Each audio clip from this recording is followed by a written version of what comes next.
Hello everyone, कैसे हैं आप सभी लोग। आशा है कि आप लोग बहुत अच्छे होंगे। आज है 10 जुलाई और 10 जुलाई साल 2026 के हरियाणा करंट अफेयर इस वीडियो में हम पढ़ने वाले हैं। आइए प्यारे बच्चों, आज के इस बहुत ज़्यादा ज़रूरी सेशन की हम शुरुआत करते हैं।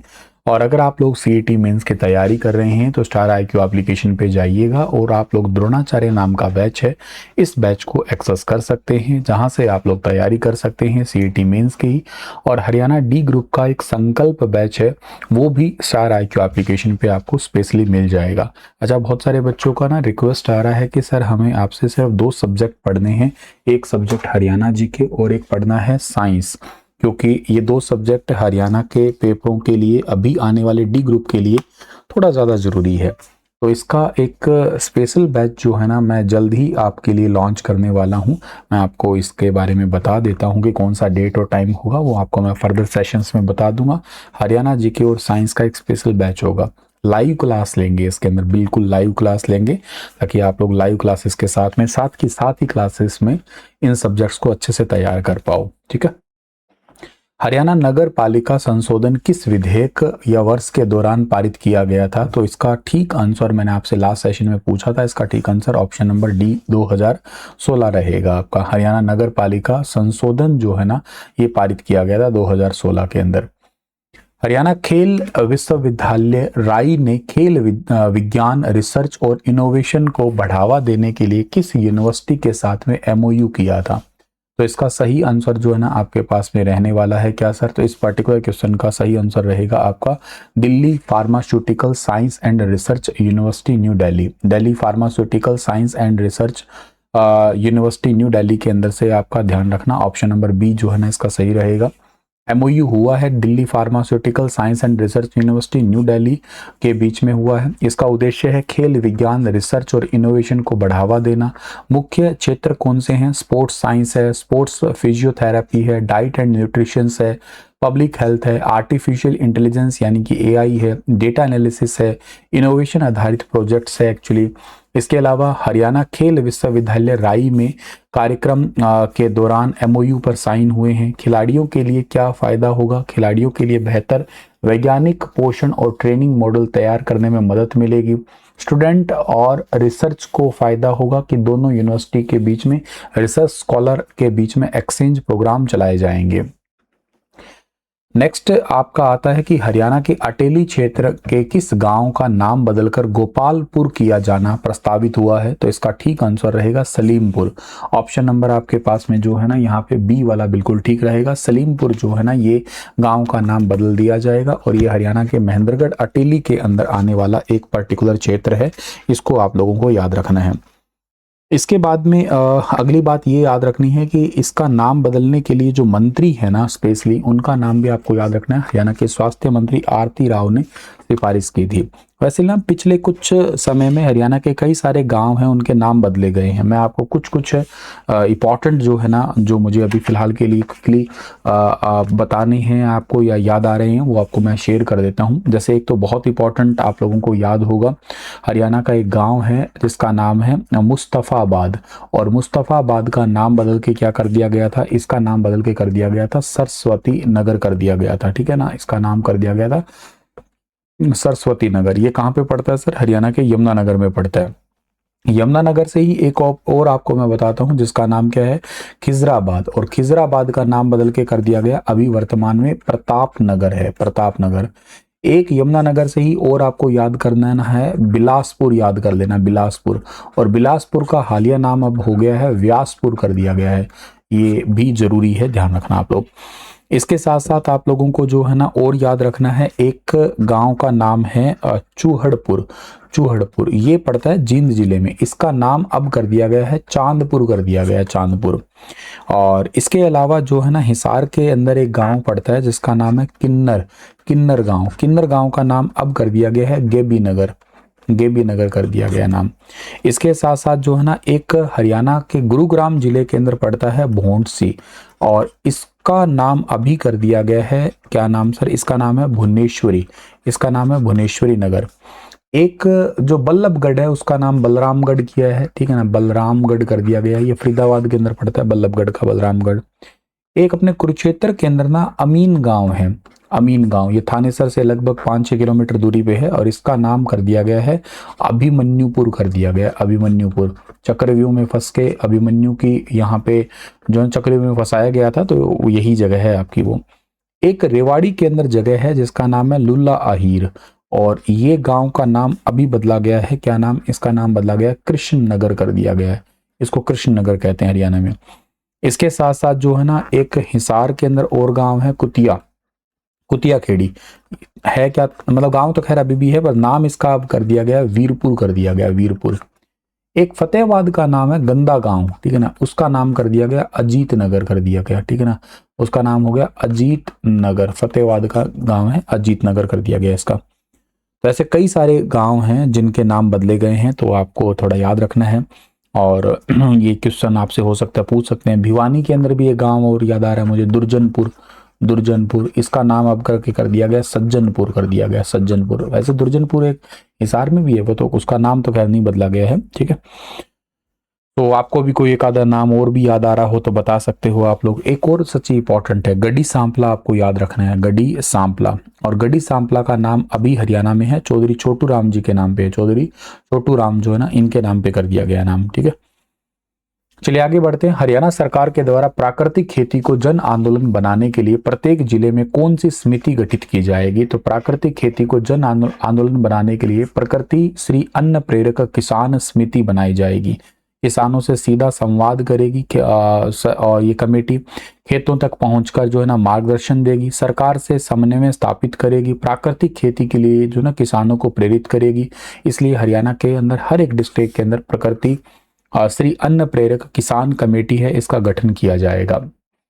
और इसके बाद में आगे आता है कि हरियाणा सरकार ने मिशन ओलंपिक 2036 के तहत पहले चरण में लगभग कितनी लागत से 11 अंतर्राष्ट्रीय स्तर के खेल केंद्र विकसित करने का निर्णय लिया है? तो टोटल 800 करोड़ रुपए की लागत से 11 अंतर्राष्ट्रीय स्तर के खेल केंद्र विकसित करने का निर्णय लिया है। इसका टारगेट बस यही है कि आने वाले 2036 के ओलंपिक में टोटल 36 मेडल ले पाए हरियाणा। हरियाणा में 2 नए औद्योगिक हब किन क्षेत्रों में विकसित किए जाएंगे? तो एक तो होगा हिसार और एक है फरीदाबाद पलवल क्षेत्र के अंदर। हिसार और फरीदाबाद पलवल में 2 नए इंडस्ट्रियल हब जो है ना इसको सेटअप करेंगे। हिसार एयरपोर्ट और जेवर एयरपोर्ट है, इसके पास में बनेंगे नए औद्योगिक हब बनेंगे। हरियाणा में 5 लाख करोड़ इन्वेस्टमेंट को आकर्षित करने का टारगेट है। 10 नए IMT और एक्सीलेंस सेंटर विकसित किए जाएंगे। उद्योगों के विस्तार से रोजगार और आर्थिक विकास पे भी बल मिलेगा हरियाणा के अंदर। हरियाणा की अपर्णा जो धैया है, इन्होंने अभी रिसेंटली जो है ना वुशु वर्ल्ड कप 2026 में कौन सा मेडल जीता है? तो हरियाणा की जो अपर्णा धैया है, इन्होंने अभी हाल ही में वुशु वर्ल्ड कप के अंदर गोल्ड मेडल जीता है। ए ऑप्शन इसका सही रहेगा। महिलाओं की 52 किलोग्राम वेट कैटेगरी के अंदर सोनीपत के खरखोदा की रहने वाली है अर्पणा दहिया। इन्होंने अभी रिसेंटली जो है ना फुआंग नगा नांग को हरा के गोल्ड मेडल जीता है और ऐसा करने वाली ये देश की पहली वुशु खिलाड़ी बन गई है। और वैसे एक बात और याद रखना कि वुशु के अंदर क्या होता है कि एक आधुनिक बिना हथियार वाला एक इवेंट है, इसमें मुख्य रूप से मुक्का मारना, लात मारना, फेंकना, कुश्ती और बचाव की एक टाइप की तकनीक है ये। तो पहला गोल्ड मेडल, भारत का पहला गोल्ड मेडल आया है इनका। मेक इन हरियाणा औद्योगिक नीति के तहत अगले 5 साल में कितने लाख नए रोजगार सृजित करने का टारगेट रखा है? अगले 5 सालों के अंदर नए 10 लाख रोजगार को क्रिएट किया जाएगा और 5 साल में 5 लाख करोड़ रुपए का इन्वेस्टमेंट आकर्षित करने और 10 लाख नए रोजगार सृजित करने का लक्ष्य रखा गया है। जियो स्पेशियल वर्ल्ड फॉर्म 2026 में हरियाणा को किस क्षेत्र में जियो स्पेशियल एक्सलेंस अवार्ड मिला है? तो जियो स्पेशल एक्सलेंस अवार्ड दिया गया है कृषि क्षेत्र के अंदर। बी ऑप्शन इसका सही रहेगा। कृषि के क्षेत्र में तकनीकी नवाचार और किसानों की मदद के लिए हरियाणा को नीदरलैंड के एम्स्टर्डम में आयोजित जियो स्पेशल वर्ल्ड फॉर्म 2026 में जियो स्पेशल एक्सलेंस अवार्ड मिला है। नागरिक संसाधन सूचना विभाग के चलते हुए हरियाणा अंतरिक्ष अनुप्रयोग केंद्र हरसेक जो पड़ता कहाँ पे है सर? जो पड़ता है बेसिकली HAU के अंदर पड़ता है। हिसार जो के अंदर जो बेसिकली यूनिवर्सिटी है ना HAU, उसके अंदर पड़ता है, तो ये भी ध्यान रखना है डियर आपको यहाँ पे। और इसके साथ साथ जो है ना अगली बात ये आती है यहाँ पे कि अंतरिक्ष से नागरिक सेवा की अवधारणा पर एक यूनिफाइड जियो अनेबल्ड प्रणाली जो है ना विकसित की गई है।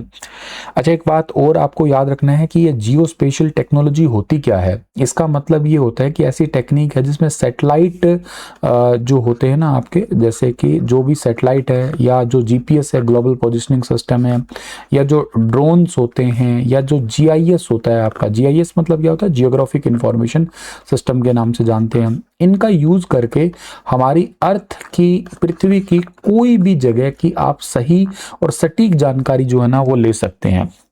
ज़्यादातर इसका यूज किया जाता है किसानों की हेल्प करने के लिए। जैसे मान लेते हैं कि किसानों के खेत है, उन खेतों की बेसिकली डिजिटल मैपिंग करने में इसका यूज किया जाता है, डिजिटल मैपिंग करने में हेल्प किया जाएगा। इसके साथ साथ फसलों को अच्छे, फसलों की मतलब निगरानी रखने के लिए, फसलों की निगरानी रखने के लिए यानी कि क्रॉप मॉनिटरिंग के लिए जो है ना इसका यूज कर सकते हैं। इससे ये भी पता लगा सकते हैं कि कहाँ पे कौन सी फसल जो है ना बोई गई है। भाई बोई गई फसल जो है ना वो आपका पता लगाया जा सकता है, बोई गई फसल है इसका जानकारी रख सकते हैं। इसके साथ साथ राज्य के अंदर जो जितनी भी इरिगेशन से संबंधित योजना चल रही है, मतलब सिंचाई की योजना होगी, और चाहे कह सकते हो आप लोग कहाँ पे बाढ़ ज़्यादा आ रखी है, कहाँ पे सूखा ज़्यादा पड़ रहा है, ये पता लगा सकते हैं। और इसके साथ साथ मिट्टी के बारे में पता लगाया जा सकता है। इसके अलावा जो है ना ड्रोन से जो है ना ये क्रॉप की मॉनिटरिंग हो जाएगी, तो ये भी इंपॉर्टेंट है। तो इसी के लिए भी हाल ही में नीदरलैंड के अंदर एक जो जियो स्पेशल वर्ल्ड फॉर्म हुई थी 2026 है, उसी के अंदर जियो स्पेशल एक्सलेंस अवार्ड मिला था। तो कृषि में यानी कि एग्रीकल्चर में जियो स्पेशल टेक्नोलॉजी का यूज किया जाता है और इसी के चलते ही ये मिला है। वेरी इंपॉर्टेंट है, जरूर आप लोगों को याद रखना है यहाँ पे। वैसे एक चीज और भी आपको याद रखना है यहाँ पे, एक ना यूनिफाइड जियो अनेबल्ड सिस्टम होता है आपका। अब ये यूनिफाइड, जैसे ये लिखा हुआ है ना, एक यूनिफाइड जियो अनेबल्ड सिस्टम प्रणाली विकसित की है इन्होंने। ये यूनिफाइड जियो अनेबल्ड सिस्टम का मतलब ये होता है कि पहले ना अलग अलग डिपार्टमेंट होते थे। जैसे एग्जांपल से रेवेन्यू डिपार्टमेंट अलग है, पंचायत डिपार्टमेंट तो खैर अलग है ही है, नगर निगम अलग है, एग्रीकल्चर अलग है, इन सबका डेटा अलग अलग होता था। तो ये जो हरसेक है ना सर, हरसेक, इसने एक ऐसा प्लेटफॉर्म बनाया कि जितने भी डिपार्टमेंट है उन सभी डिपार्टमेंट का मैप डेटा आपको एक जगह मिल जाएगा। उन सभी डिपार्टमेंट की जो सैटेलाइट इमेजेस हैं वो बेसिकली इजीली मिल जाएगी। इसके साथ साथ लैंड का रिकॉर्ड्स है, पूरे हरियाणा का जहां पे भी जमीन का रिकॉर्ड है वो एक जगह मिल जाएगा। रोड ट्रांसपोर्ट है इसका रिकॉर्ड मिल जाएगा। बिल्डिंग्स जो है ना राज्य के अंदर कौन कौन सी कहाँ पे बिल्डिंग है तो उस बिल्डिंग का रिकॉर्ड भी मिल जाएगा। राज्य के अंदर कितनी वाटर बॉडीज है, भाई कहाँ पे नदियां हैं, झील है, तालाब है, उन सभी का जानकारी मिलेगा। और इसके साथ साथ सरकारी जमीन का भी पता लगेगा, मतलब गवर्नमेंट की जो भी प्रॉपर्टीज हैं उन गवर्नमेंट प्रॉपर्टीज का भी पता लगेगा। तो यूं समझो कि एक ऐसा सिस्टम है जिससे सारे डेटा एक ही जगह पे मिलेंगे, इसलिए इसको जो है ना यूनिफाइड जियो अनेबल्ड सिस्टम के नाम से जाना है।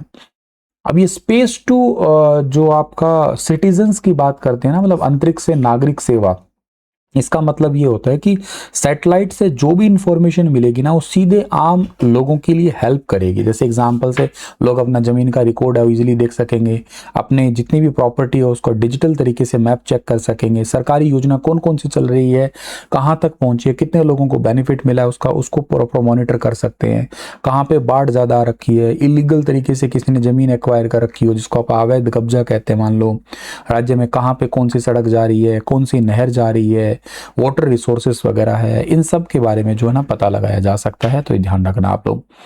हरसेक यानी कि हरियाणा स्पेस एप्लीकेशन सेंटर, ये हिसार में ही पड़ता है, सिटीजन रिसोर्सेस इंफॉर्मेशन डिपार्टमेंट के चलते हुए इनको ये नाम मिला है। वेरी वेरी इंपॉर्टेंट है, तो ये सब चीजें आप लोगों को याद रखना है। एक आप साथ के साथ मुझे यहाँ कमेंट में क्वेश्चन बताना है, हरसेक कौन से ईयर में बना था, इसकी स्थापना कौन से ईयर में हुई थी बताना, ठीक है।